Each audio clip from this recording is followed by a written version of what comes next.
there was a story that there were 5 more intrusions of Chinese warships, not just ordinary research ships or maritime research, maritime environment ships, but warships. Maybe you can tell us about this, and how can you tell between a warship and the maritime militia ship?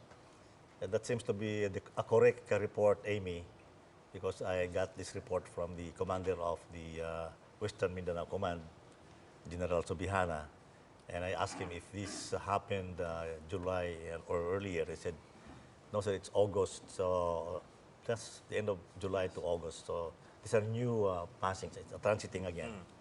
And the same thing happened as before. They did not respond to challenges, nor whether EIS, the automatic identification systems, were open. So it was shut off. So they were just passing by. They were not doing anything other than transiting.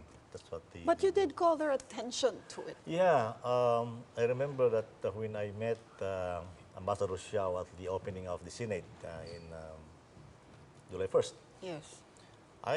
First I asked him, is it true that the Liaoning, the aircraft carrier, was sighted in Cebuto, as reported? I said, no, he didn't go there.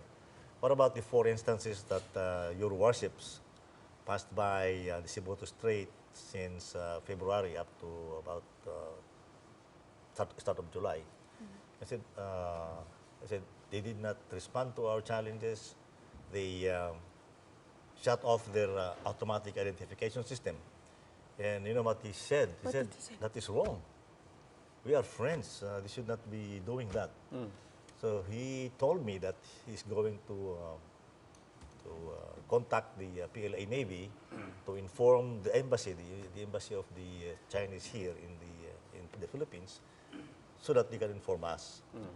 But apparently he may be unsuccessful in doing that because the passage keeps on happening without informing us as well. They're not supposed to switch it off, the I think identification international system? norm requires them to be always on. Yes, sir. But I suppose, sir, not in times of war, in which case they might switch it off. So, which also makes me wonder, why would the warship switch off its IAS? Understandable if it is during time of war. You don't want to disclose your location. Your location. But we're not at war. So they should keep it on, and if they are challenged, then they should.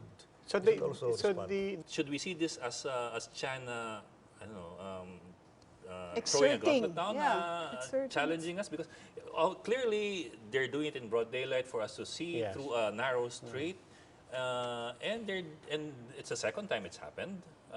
After you complained to the Chinese ambassador, they've done it again. So is there a message here that you can see delivered to the Philippines? I don't want to speculate on the message that you want to send us. Sir, earlier I asked you what you think China's message is to us. And to be fair, of course, that will be speculation. But let me ask you a different way. What is the message that you are getting from China in its repeated conduct of its warships along our territorial waters? Well, what message are you getting? The message I'm getting is that para bang sinasabing, oh, dadaan kami dyan, hindi namin sasabihin sa inyo. We cannot do anything about it.